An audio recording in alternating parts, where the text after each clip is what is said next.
I would love to see him use his platform and his wealth and celebrity and fortune to support working people, but his career is quite the opposite. Which side are you on? Which side are you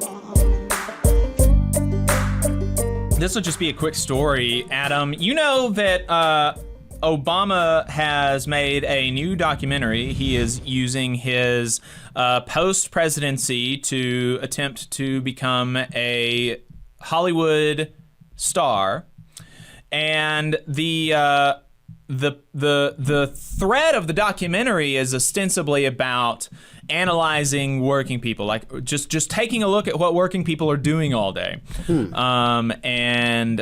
If you are a regular listener to the program, you know that Maximilian Alvarez has a podcast and has had a podcast for the better part of a decade called Working People, where he does exactly that, where he just talks to working people every week about their lives, their struggles, their dreams, their hopes.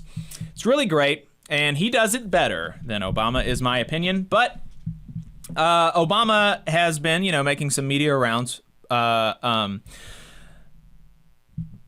promoting his podcast, or promoting his documentary. And so last week he did a podcast with LinkedIn. Apparently they have a podcast, LinkedIn, and they have an editor-in-chief. LinkedIn does. I don't know what is going on over there, but Obama did a podcast with LinkedIn, talking with their editor-in-chief. And over the course of that interview, the LinkedIn editor-in-chief asked Obama what he thought the best career advice for young people is. So, Adam, you've kind of been between jobs. You've kind of been, getting, an odd job here, an odd job there, doing this and that for a little while. I know that we know other people like that who have had difficulty getting into, a stable job. So, I think it would be valuable for working folks to have some cheat code. If the President of the United States has a cheat code for us, that would be definitely valuable. Do you have any idea what that advice might be? Oh, gosh. Yeah, I don't know. Obviously. This is the number one advice, remember, that Obama has. So, Number one Yeah. advice. Wow. I'm not sure. Obviously, he made it to the presidency of the United States, so one would imagine he could have some good career advice. Yeah, he's probably got some gems. Yeah, I'm curious. What's the cheat code? What's the number one career advice he has? Yeah, so here's what he said, and I quote... I think the best thing for young people would be to learn how to just get stuff done. When you put it that way. Adam, had you ever thought, apparently you had never thought about that before. Right. Yeah. And neither have I. I know, yeah. That's why we're floundering. What if all that stuff, it got done? Yeah, what if? What if all the stuff just got done and we just learned how to get the stuff done? Wow. Thanks, Obama. Yeah, I just never thought of it that way.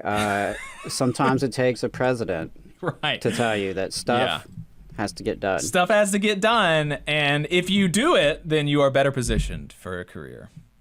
So yeah, I think that really the career issues of young people are solved at this point. I really don't even know now, because of this advice, that there's much of a use in our radio program. Right?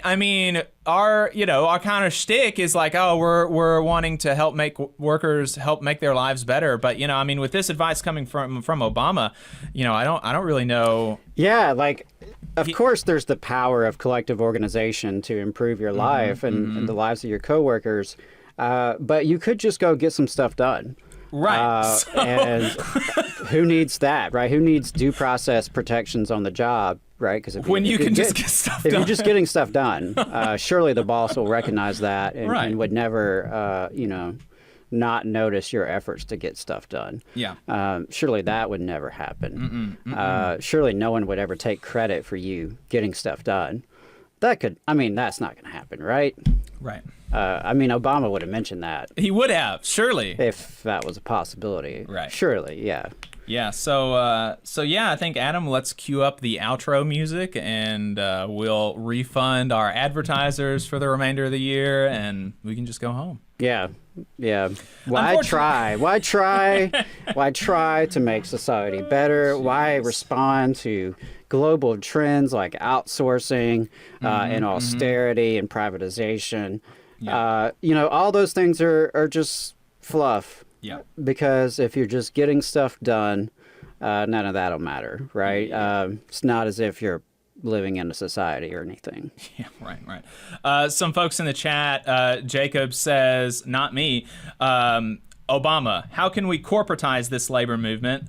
Probably another question that he asks himself. Pittsburgh Dude 87 says Obama probably would say the best career advice is to not go on strike, like he told the basketball players, which is another. That's a good one. I'm glad you brought that up. He also said, Pittsburgh Dude said, learn how to get stuff done, like bailing out the big banks and kicking working families out of their homes. And drone bombing citizens. Bombing American citizens. That's something he knows how to get done. Lenny says, sounds like hope or change. In reality, it's make friends in high places and be willing to screw folks beneath you. And that's really kind of I think that's probably better career advice than which reminds me of that 1996 Adolph Reed article about Obama in the Village Voice that we mentioned in the Adolph Reed interview, which, again, I'll plug that article if you're not familiar with it, because the type of careerist person that Obama is, like, Adolph had him pegged immediately. And I think the commenters are right on. That's exactly. He's been able to make friends in high places. He was able to accommodate power and be useful to power, and propelled him to a successful career. Yeah. He got to be president, and now he gets to be a Netflix media mogul. Yeah. And live the rest of his life in comfort and luxury. And face no consequences for any of his actions. And it's who has been going and promoting this show on Netflix, trying to drive traffic to Netflix during a writer's strike. During a writer's strike, of course, Netflix is a huge proponent of charter schools. And some people have characterized that as crossing the picket line, and I'm not quite sure that it's exactly the same, but certainly if Obama has, because I have seen like some statements from the WGA saying that as long as you're not, like, if you're a writer and you're promoting your product, that is okay, as long as you're not doing it in conjunction with Netflix, in conjunction with management. And so I don't think the WGA would necessarily characterize it as crossing the picket line. Maybe they would. I don't know exactly all the intricacies there. But certainly Obama is in a radically different position than any of these other writers, where if he were to say, actually, this documentary that is about the lives of working people that's on Netflix, I would prefer people not watch it until this writer strike is resolved. Even if that's not explicitly the ask that the WGA is making, the power that because Netflix isn't going to cut their contract. It's the ask I'm making. Make that decision. You, Barack Obama, have the power to do that. And Netflix isn't going to cut his contract like they would with any other writer, right? I mean, if they've got a contract with a former president of the United States, they're not going to cut that, right? So he has. And so what if they do? You're the former president of the United States. Right, you can just go to Hulu. Right. I mean, there's very few people on planet Earth who face less retaliation than Barack Obama. So, I would love to see him use his platform and his wealth and celebrity and fortune to support working people. But, his career is quite the opposite. And it's a shame because there were so many people, especially my age, whose first election was in 2008, who really believed that there was something different coming. I think that was pretty widespread. Yeah. I'm old enough that I remember 2008 election. That was my first presidential election. And there were a lot of people who genuinely thought hope and change was coming. And so I think the widespread disappointment of the Obama administration has only contributed to disengagement from working class, for working class people, a sense of disengagement and cynicism and despair. And I would also say I think it contributes to the Democratic Party's problems electorally. And, But really, all those people who lost their homes and who are struggling under the thumb of corporate America, what they really need to do is just get stuff done. And right, yeah, just get some stuff done and be happy. Right. Be happy with diversity in high places. Right. Because, if your corporate overlords are also gay sometimes, that's the thing. Right, that you want. yeah. Never mind that you have overlords as long as they, are diverse. It's a disgusting approach to politics, and that's something that really I've experienced the entire time I've been politically active, which is, any critique of Obama from the left is met with shallow accusations of racism or white supremacy, and that's just ridiculous. Right. And then you do have people who hated Obama from the get-go because he was black. Right. And we all know those people. Among those is like Hillary Clinton. Wasn't she the one that kind of started It was a very vicious campaign in 2008. It was a vicious primary campaign. And was some she of the one that kind of started the birtherism stuff? I think her campaign has certainly at least contributed to that. Yeah. Contributed to it getting a toehold. And so, I don't want to dismiss But now that.